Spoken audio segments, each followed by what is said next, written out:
A strong start for the Pacers was lost in the third quarter here at American Airlines Arena in Game 5 of the Eastern Conference Finals. The Pacers outscored 30-13. The Miami Heat went on to win 90-79 to take a 3-2 series lead. We just didn't have enough will to respond. I thought we turned the ball over way too much. Again, the ball didn't move the way it's supposed to move against their defense. LeBron James, the main reason for the third quarter demise. The Heat star scored 16 of his game-high 30 in the third. We're playing a great team, and luckily we was only down 4 at the halftime. And, we had to play with a little bit more sense of urgency. A lot more sense of urgency in the second half if we wanted to win that game. It didn't help the Pacers weren't getting much contributions from their backcourt. Starting guards George Hill and Lance Stevenson combined for just 5 points. It's nothing they did to myself, just wasn't aggressive. Feel like I let the team down, and gotta play better. Just made bad fouls and got myself out the game, and I never really got my rhythm back once I got out the first quarter. So the Pacers must respond at home. There really is no other option if they want to keep playing. On the bright side of things, at Bankers Life Fieldhouse, they have lost only one playoff game. Of course, that came against Miami in this series. Game 6 is set for Saturday night at 8:30 p.m. back home in Indianapolis. At American Airlines Arena in Miami, Brittany Deal, Fox 59 Sports. What's the status of forward Danny Granger? That's the question everyone wants answered. He played in only 5 games last season, dealing with a knee injury. Granger will take part in training camp when things get underway tomorrow. It will be, though, on a limited basis. It's a confidence thing. Yeah, a lot of the battle comes in your head as far as can you do the things that you used to do? Will you be confident in pushing off? Do you want to go dunk this? Do you want to get that rebound? Do you not want to cut off of it? Those are all the hurdles that all players have to face when they're coming back from a significant knee injury. Granger is putting on a happy face, but he still has a long way to go if he wants to feel like his old self. The surgery that I had was a 4 to 6 month rehab. I'm not at 6 months yet. Even so, I've been taking steps toward, being 100%. And I think I'm getting close. Lance Stevenson started in Granger's place and excelled. With both of them a part of the equation this season, head coach Frank Vogel doesn't want to make it a competition. He says Stevenson and Granger will play starters minutes. it's bigger than me and Danny. Our team is great. We got a lot of players here and that can help us win the championship. Whatever it takes to win the championship, I'm happy if I'm starting or coming off the bench. My role, as far as what I would do, I just want to win. Granger will have a lot to prove because it is a contract year for the NBA veteran.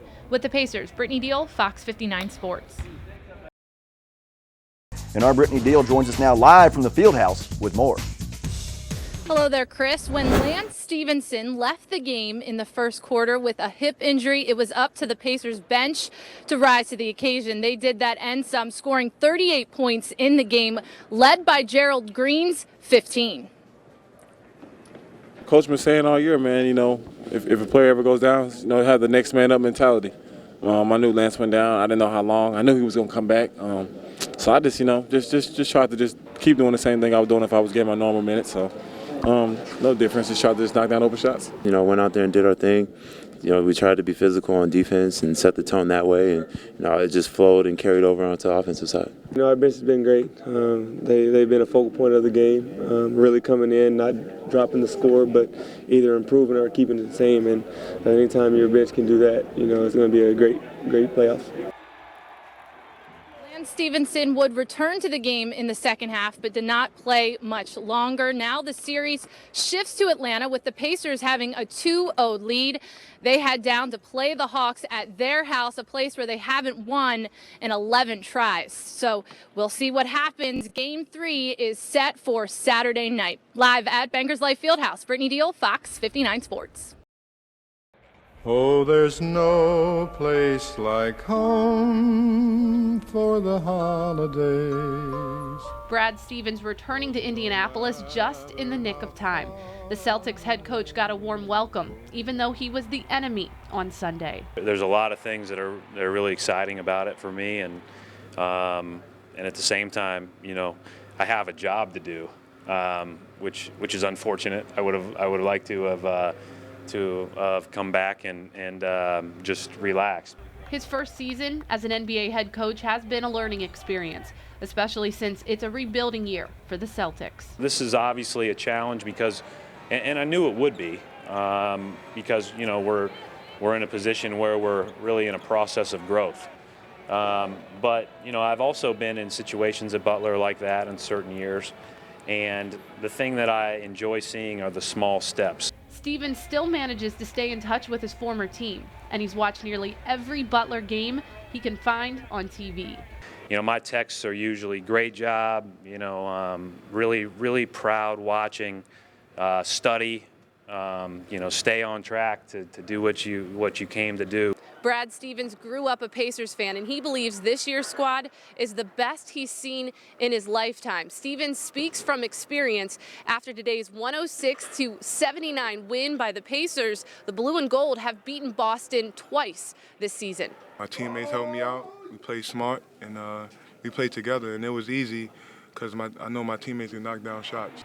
Lance Stevenson recorded his third career triple-double, but it may have been Danny Granger who stole the show. In just his second game back, the forward was 4 of 5 from three-point land. It's improvement. It's going to be, we know it's going to be a process, but he looked good again. To me, the most impressive play of the game was, in a game that was decided, his effort and transition defense to get a chase down block, to save a basket.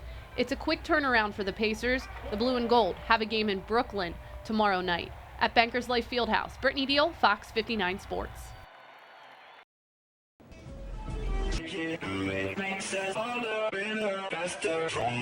It's not the way Robbie Hummel wanted to end his college career at Purdue, but at least he was able to play. Hummel's final game is one he can't shake for many reasons.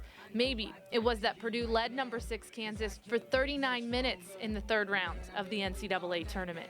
That's how long I've been on ya. I think about the game every day. I still, I was in the shower just thinking about it the other day, and it was just, I wish that I had put more legs into the last shot because I was so tired, so fatigued. Or maybe it's what the game signifies after years of everyone questioning his ability to rebound from injury problems. It was therapeutic for me to be back out on the court because it's something that I've had since I was a little kid to kind of get away from things. So, but in terms of just everyone thinking, can he play again? Will he be able to play it well again? I think it was good to finally shed that, notion that you can't come back from an injury and play at a high level. Sometimes you just feel tired, feel weak. And when you feel weak, you feel like you want to just give up. But you gotta search within you. Try to find that inner strength and just pull that out of you and get that motivation to not give up and not be a quitter. No matter how bad you want to just fall flat on your face. Till I collapse. In Hummel's sophomore year at Purdue, back spasms and a broken vertebrae kept him out for a few games, but not down. With a back brace, Hummel, a part of the team's first ever Big Ten tournament championship and a berth into the Sweet 16. That he could play through. A torn ACL he could not.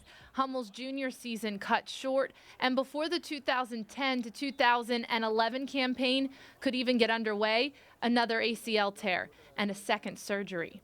Well, the first time you do give the words of encouragement. You do talk about, take care of your rehab, do what you're supposed to do, it's going to be okay. Then the second time when it happens, you can't go back to the initial words. They don't work anymore. And you just try to make sure he knows that he's going to have another day. There wasn't a point where I ever thought I wouldn't play. It was a thought of, will I be any good? That's really what it was more about.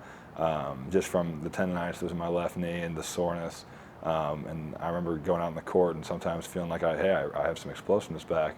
Whereas then there'd be other times where it's like, I don't have anything in my legs. I jump and I don't go anywhere. After countless hours of tedious rehab, Robbie Hummel made his return to the hardwood in 2011. The fifth-year senior not only played the entire season, he did it well, leading the Boilermakers in scoring and rebounding, averaging over 16 points and 7 boards per game.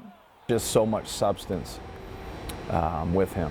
A lot of people can't, they're good players, but Rob's one of those guys that helps your team win by just sticking him out there. And he might not score that day, or he might not, be great in a certain area. He just simply makes other people better. The scar on Hummel's right knee, the only visual reminder of a long road to recovery. His comeback story isn't over just yet. Hummel is busy preparing for the NBA, where he hopes to get drafted in the second round.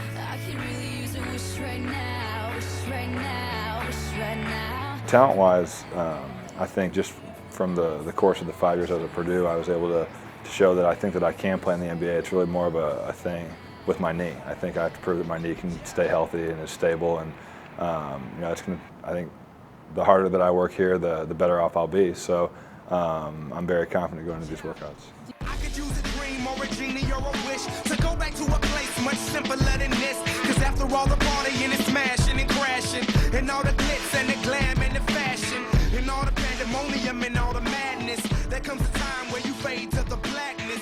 Definition of a Boilermaker, really.